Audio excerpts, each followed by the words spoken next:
So, have you ever wondered, is there a website that could help me figure out which EV suits my particular driving needs? Well, stick around after the intro to find out.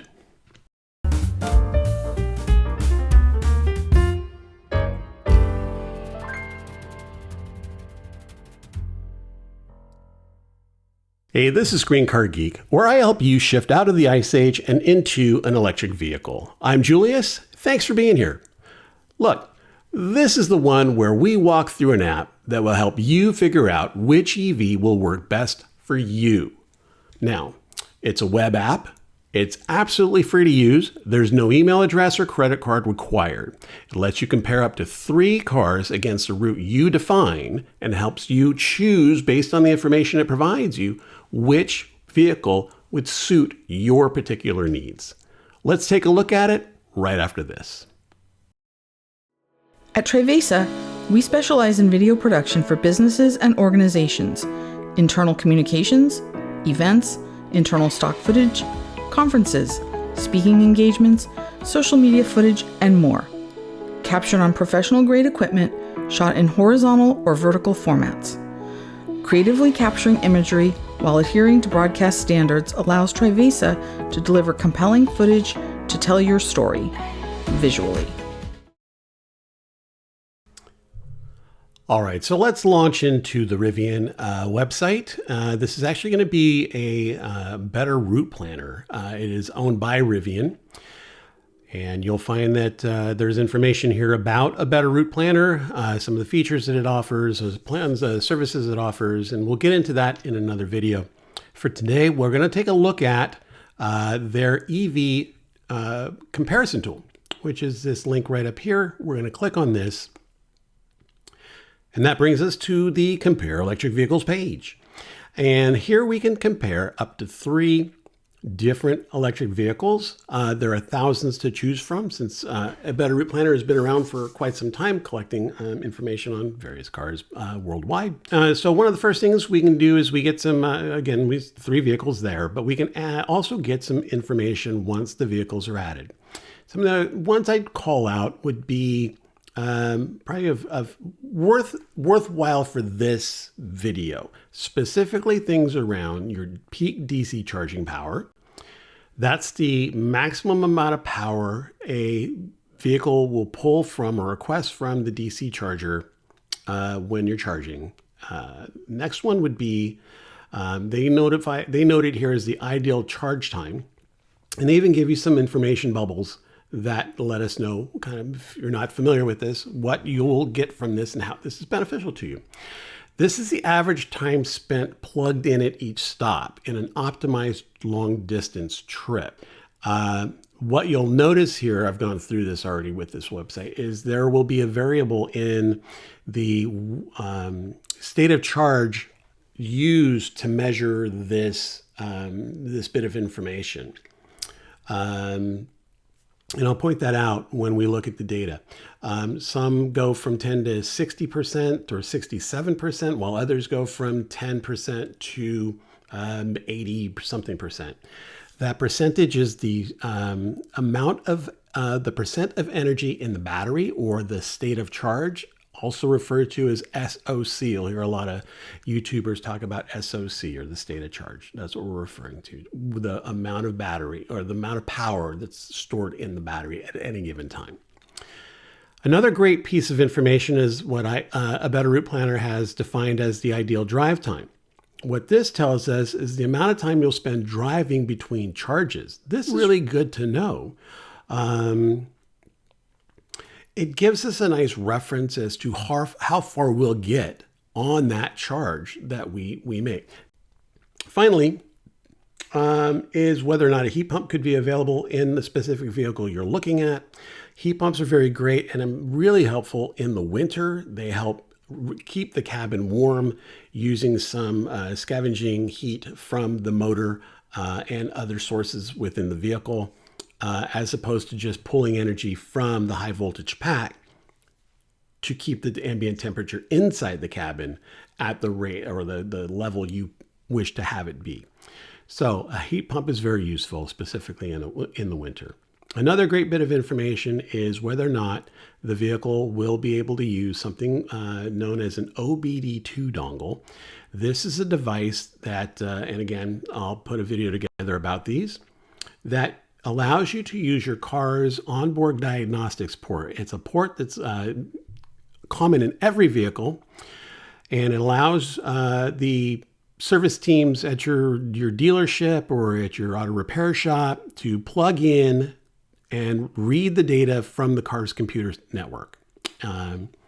Rivian, with a better route planner, is able to pull that data and use it to understand the state of charge of your battery, how much energy is in it, how much energy is it will need during the charging session, and monitor your charging sessions for you.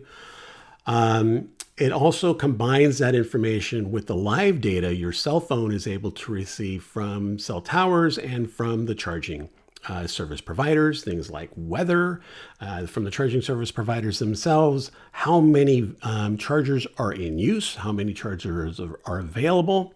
If a charger is broken down, those providers that actually provide that data.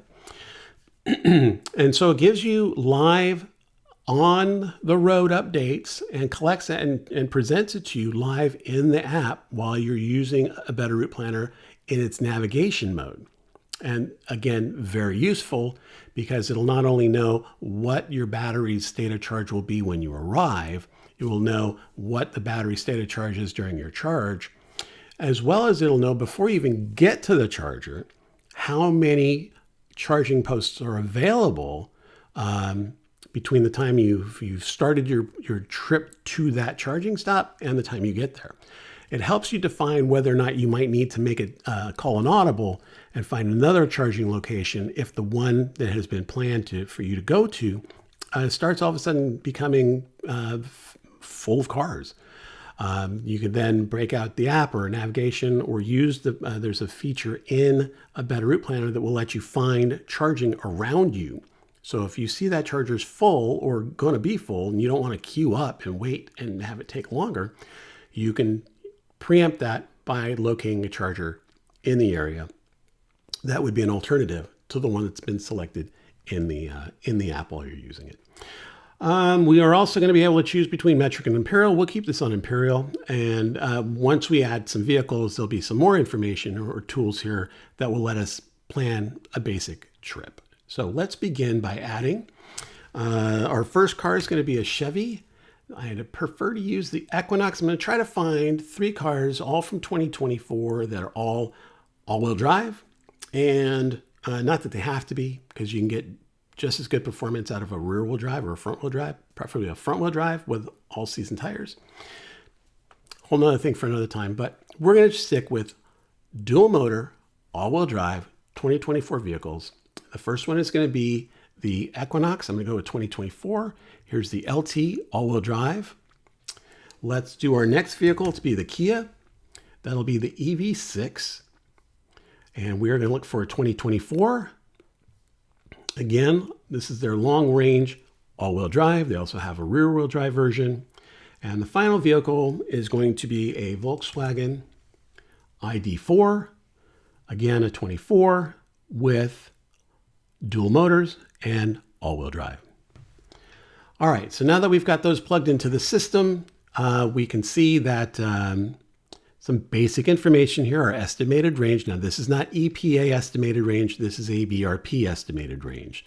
This is gathered from years worth of data across thousands of cars to define these numbers. So these are actually pretty valid numbers. The Chevy Equinox comes in with 275 miles average range, 255 in the Kia EV6, and 258 in the ID4. Reference consumption, very good to know.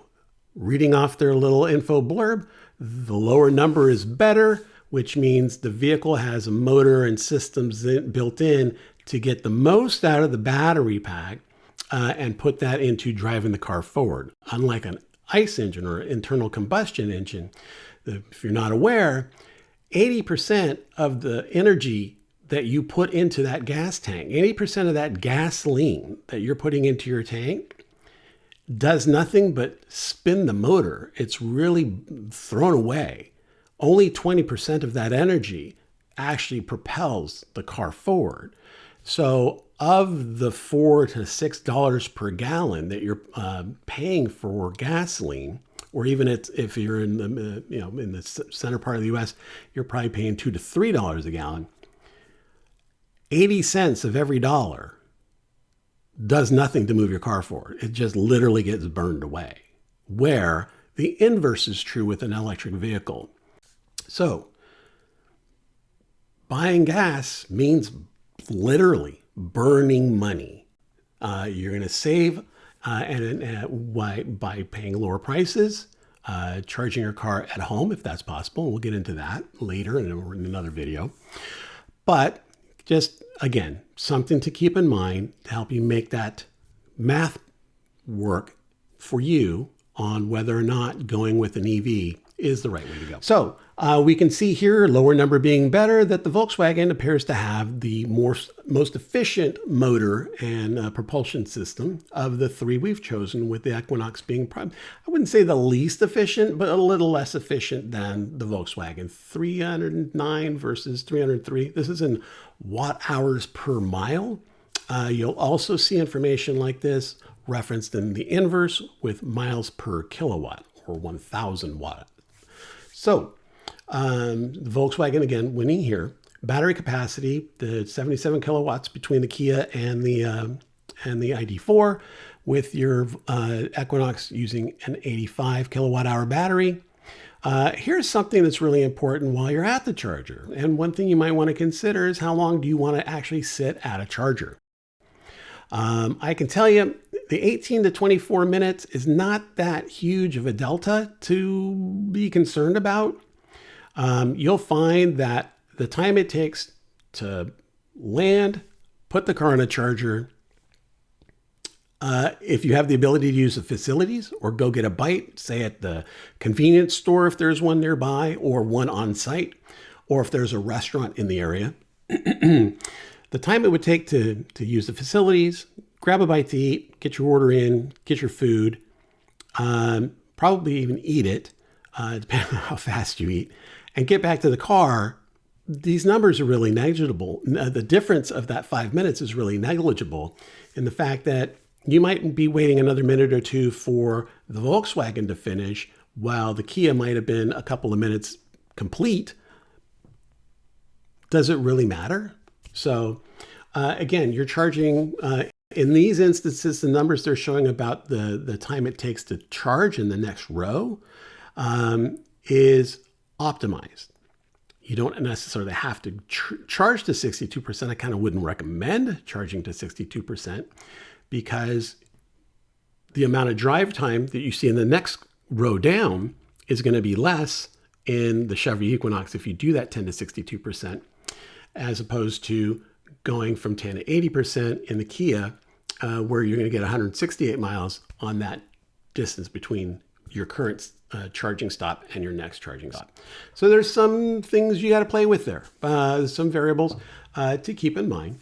But again, in the end, these cars will all get you to the same place in about the same amount of time. We'll see the differences when we actually plan a route. So let's move on down. You can see that we have one vehicle here. The Volkswagen ID4 is available with a heat pump. If you have the opportunity while you're shopping for a vehicle, I would recommend that you inquire about whether or not a heat pump is either standard on the car or is an option on the car. Usually it's standard in higher level packages because they are an expensive component. But if you can find a used vehicle that already has one, you're the winner because somebody else has already paid that price to get that in the car, and you're benefiting from their depreciation hit. So if you're shopping for a car, my first recommendation would be with full confidence to say buy used. You're going to save a lot of money. The vehicles will have warranty, full bumper to bumper warranty, or whatever the standard warranty is for the car. All battery packs from all the manufacturers, while not, I don't believe, mandated by any government agency, will offer between 8 to 10 years and up to 150,000 miles warranty on not just the battery, but the entire powertrain. That includes the battery and the motor and the components that make those connect to each other. So if something should happen to any of those, understand you're going to be covered under factory warranty. You can always purchase extended warranties. I'd always recommend, if you're going to do that from the manufacturer, not third party. You'll just have a much better experience. All right, so let's move on. I'm going to pull up some information here to help me with this next section, because what we're going to do is we're going to plug in a daily commute that I've created. Doing some homework, found a nice architectural spot to consider our home. This is going to be a daily commute for someone who has a child, has to drop that kid off at school, then go to work, then pick the kid up from school, take the kid to a swimming lesson, let's say, and on the way, pick up a snack for him, because I don't know what kid you ever end up picking up at the end of school who's not hungry. So you're going to need to get them a bite. They'll do their swimming lesson. While they're doing that, you need to make a run, say, to Target, in this case, is what I've got here. And then finally pick the kid up and head on home. So let's plug this information in. Let me get this off of my screen here. And we'll start by getting to the Frank Lloyd Allen House. Yes, that's right. The Frank Lloyd Allen House is located in Wichita, Kansas. The next place we're going to put in here is College Hill Elementary. If I could type. That is in Clifton. Clifton, where'd it go? Clifton, that one there. We're going to add in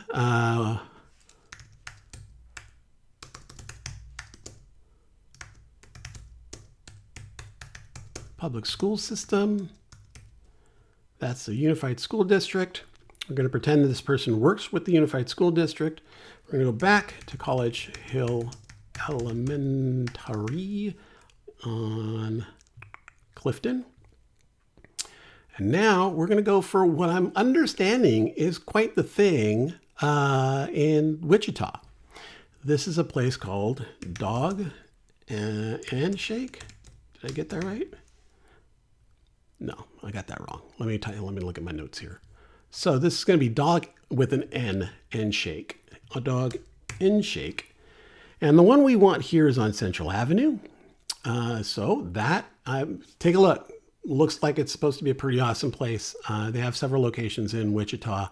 Definitely, if I'm out that way and ever visit, I would definitely want to stop in and take a taste of a Dog and Shake burger or hot dog. There's a Target on 21st Street. 21.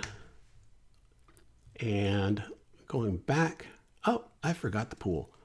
That would be McAfee Pool. That one. And I'm going to move this up. You can move these around. There's a little handle that you can see appears some 6 dots there, 8 dots, whatever that is. And then I'm going to add this stop back in again, McAfee Pool or McAfee Pool. Not that. McAfee Pool. And finally, we're going to return back to our home, the Frank Lloyd Allen House. All right, so we've got home, drop the kid off, go to work, pick up the kid, get a bite, pool, Target, pool, home. Let's click plan. And with that, we get all three telling us, first thing is, there's no need to make a charge stop for any of this. All these 3 vehicles have enough range if at 80% to be able to perform this route. And what we will learn is something very significant. That is, how much energy did the vehicle use to make the journey? In this case, the Equinox has a state of charge of 89%, which means 1% takes us to 90, 10 more is 100%. So 11% of the battery was used to make this run. And this run takes a total time of about 53 minutes. Now, that's barring traffic and what have you. With the Kia, we're looking at only burning, what is that? That's actually a little more. That is 13% of the battery was used to make this run in the Kia, which is interesting. And the Looks like the Volkswagen itself also required 13% of the battery to make this run. So that's useful information. If we take these 13, average it out, 10 times 5 is 50, and add another 10 on top of that, so 60 miles. What am I talking about? 60% battery usage. Let me get myself clear. Let's use the Equinox. That's the easiest one. That's 11%. We need to make this trip 5 times a week. We're looking at almost 60% of the battery needed to be available for us to make that run. So we'd be able to do this at 80%, start with an 80% battery, which is what most people recommend, or most of the manufacturers recommend. You'd be using 60% of your battery to get through the week just to make this run, and you'd still have 20% in the battery. At which point, if you are living in an apartment on Friday night on your way home or while you're going somewhere, you could, on your way back, stop and charge the vehicle or hit the charger in the next morning on a Saturday morning. That gas station kind of mode where you go on the weekend and fill up, you could do that. I'd recommend the earlier the better, less people at the charging stops. Faster in and out time for you because you're not going to have to wait for a packed house of cars at a charging stop. I do know, having done some homework on this, there are a number of chargers in the area. I think it's about 4 or 5 high voltage or DC fast chargers in the area that would be available to choose from. I'll use this as a moment to also explain that you will have the ability to charge at your local Walmart. In the future, you're going to have your ability to charge at your local Costco, because these two stores have chosen to make it their part of their business operation to include chargers for you at every one of their locations. So that's going to be huge. They're currently working on that now. They're kind of starting, I know for a fact with Walmart, they're starting out of their home base and kind of expanding out of that. And huge in Texas, growing really quickly through Texas and throughout that, and kind of working middle out as it grows their network. So that's 98% of the population being covered within 10 miles of a Walmart. That's going to be pretty good. On top of that, all the major manufacturers, pretty much sans Volkswagen, are part of a consortium called IONNA, IONNA. They are also working on gangbusters, installing DC fast chargers, and not just 2s and 3s and 4s of these. These are in dozens at a time in locations all across the U.S. Some will be their own branded stores with food and lounges available, restroom facilities. Others will be kind of stuck in front of a Wawa or a Buc-ee's. I don't know if they're really working with Buc-ee's, but my point is that they're working with other organizations, corporations, to provide charging for that facility, as well as just some standalone chargers that provide basic amenities like maybe a water bucket and a squeegee and trash cans to do some very basic things. So the network is growing. It's just a matter of time. And before you know it, what I experienced back in 21 in my first road trip in an EV, currently now is like 10 times what it was then, and it's going to be even more as we go forward. All right, so that's enough of that. Let's change this up a little bit and take a look at what this would be to just do a simple road trip. Let's say, we're in Wichita. I made a similar, I made something, let's go here. Yeah. Been there, 2000. Actually started in Oklahoma, Edmond, Oklahoma, with a family member, and we drove up to the race, Formula One race, the first Formula One race at Indianapolis back in 2000, which was a really, really great experience, having never been through that part of the country on the road. Just a wonderful trip. Got to stop in St. Louis, had some great food along the way. Highly recommend it. I think it was actually part of Route 66. So it was very, very cool. Let's pick a season to go. And again, I could have done this with the routing that we had there for the daily routine. You can see what that's going to be like in September. You could see what that's going to be like in my changes here. In January, pick any month, and you can, the values will change based on what the average weather temperatures are during that month. So let's make this for August. Sure, might be a little cooler. Where that up here it is, that heat pump, if it's installed in the vehicle, should help make a bit of a difference there. So let's do a plan here. This will also give us the opportunity to get some charging stops included into the math, into the equation. And with this run, it looks like we're all stopping at the same location. So it looks like it's only going to be 3 charging stops for each of the vehicles. A 35-minute wait in the Chevy, a 23-minute wait in the EV6, and the ID4 is coming in at 33 minutes. So again, roughly the same. 10 minutes is a big difference. I'll give you that. 10 minutes is a nice big savings of time there. So 3 charging stops. Let's break this down. What we also learned from here is, one, where the charging stops are, what the rate, what the rating is for the given charger. That 4.7 with the star, that tells us it's got a star rating of 4.7. Currently, right now, there are only 0 of 4 stalls available, which means it's full. And we're going to get that for the same value because these are all the same charging stop. This is a 4 or 6 stalls are available here. If we had the app and we were actually using the navigation feature of it, this 9 of 10 stalls available will be updated as you're driving towards it. And it'll tell you whether or not it gets more full or more empty based on how many people are passing through that charging stop. So it's very useful.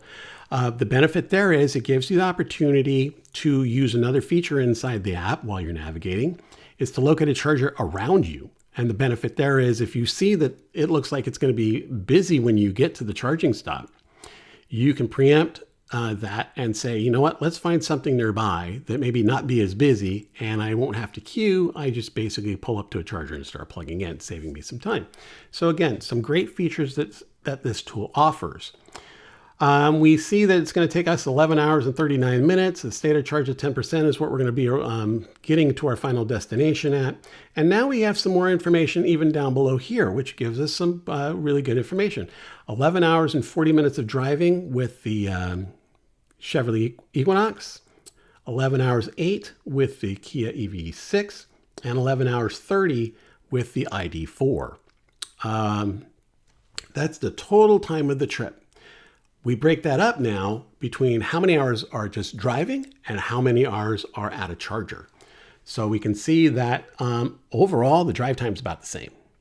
What makes the difference in these total values is this line right here, charge time. We can see that 1 hour and 19 is required of charging to get the Kia or the Equinox with enough juice to get through the entire journey.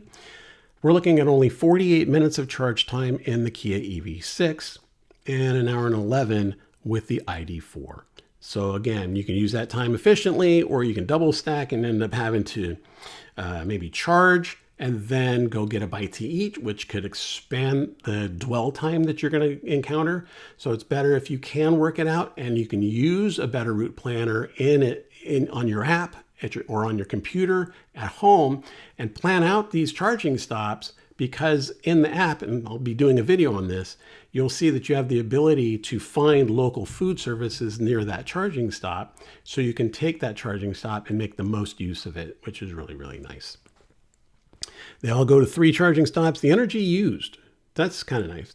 You can see that the Volkswagen, even though it's not the fast charger that the EV6 is, that its total energy use is equal to the Kia. So efficiency-wise, these two are very close, where the Chevy uses a little bit more efficiency. It's not a huge amount, it's like 6% or 6 kilowatts, but still, every little bit helps to make that vehicle go farther. They're offsetting that by providing a larger size battery. So Chevy's solution to the problem is to give you a bigger battery as opposed to coming up with a more efficient motor. My hope is at some point they'll be able to put both together, or create a more efficient motor, which requires a smaller battery pack to get you just as far. So anyway, average consumption, 194 watt hours per kilometer. Why this is kilometers and not miles. Rivian, small technical glitch on your website here. This is all supposed to be an imperial, right there, ding, ding, not metric. If I chose metric, I'd expect metric down here, but I chose imperial. So this should be in miles. Thank you. All right, anywho, average consumption, you can see that actually it appears that the Volkswagen ID4 beat the other two. And the Volkswagen ID4 is on a 400 volt architecture, where the Kia EV6 is on this more advanced 800 volt architecture. And while the Chevy Equinox, I believe, is also on a 400 volt architecture. Overall distance driven is the same. Why this one's 1 mile less? That's a good question, because these are all the same charging stops. Yeah, they're all the same. Whatever. But that is good. We do see some elevation. Not quite sure how that's going to benefit anybody. I guess a cool thing to look at. One thing to note is, while there is more use of energy to go up a hill, the one key difference between going up a hill in an EV versus going up a hill in an internal combustion engine car is the downhill side. With an electric vehicle, you can go downhill and never have to touch the brakes. And actually, I'll expand on that. You almost never touch the brakes on an electric vehicle, even when you're letting off the gas or pressing the brake pedal. When you press the brake pedal on an EV, what you're doing is you're actually flipping a switch on the motor. You're telling the motor, hey, stop spinning in a motion that propels the car forward, and instead reverse yourself and start drawing energy in off the motion of the wheels. So what's happening there is it's recuperating. It's actually pulling energy and making energy. And where is it putting that energy that it's making? Into the battery pack. So you might get to the top of the hill at 71%, and you started, say, at 75%, but you get to the bottom of the hill, 72, maybe 73%. Because that recuperation, that energy recovery is being pulled out of the kinetic energy of the tire spinning, and the motor itself is drawing that energy that they're creating and putting it back into your battery pack. You'll never be able to do that with a gas car.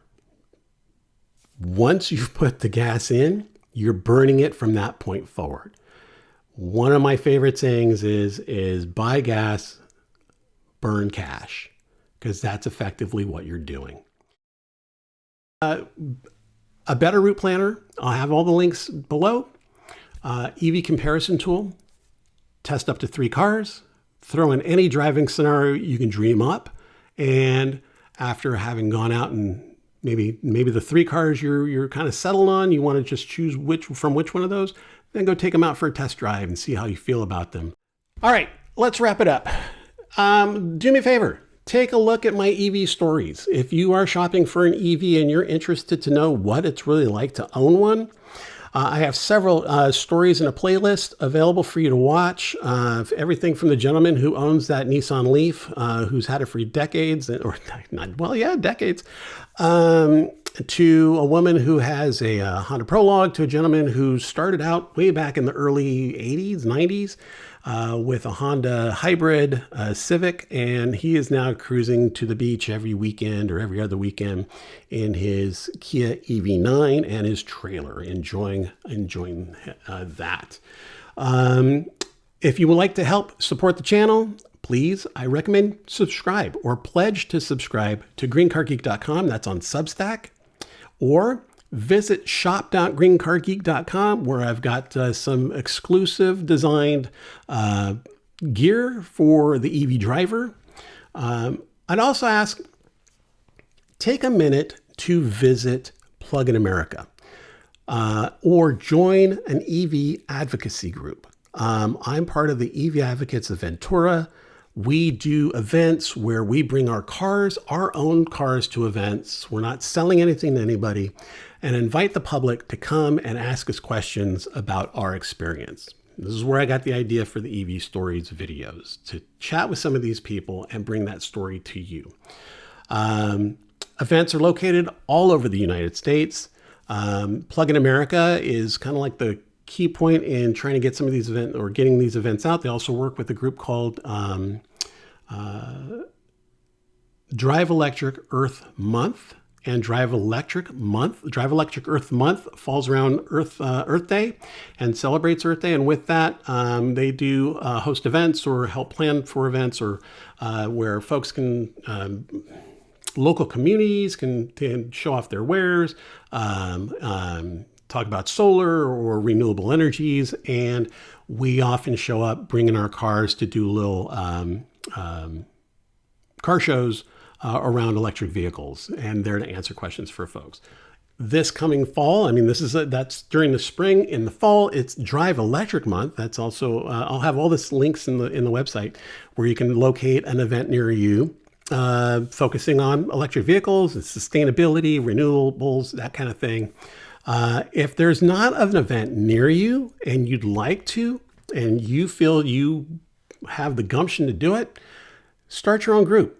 Plug in America provides you the tools, the resources, and maybe even a small stipend to get to help pay for permits and fees to start your own group and get that going in your local area. But I highly recommend getting involved with a group of folks who already have EVs and join them.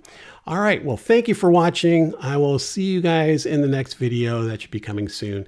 Take care.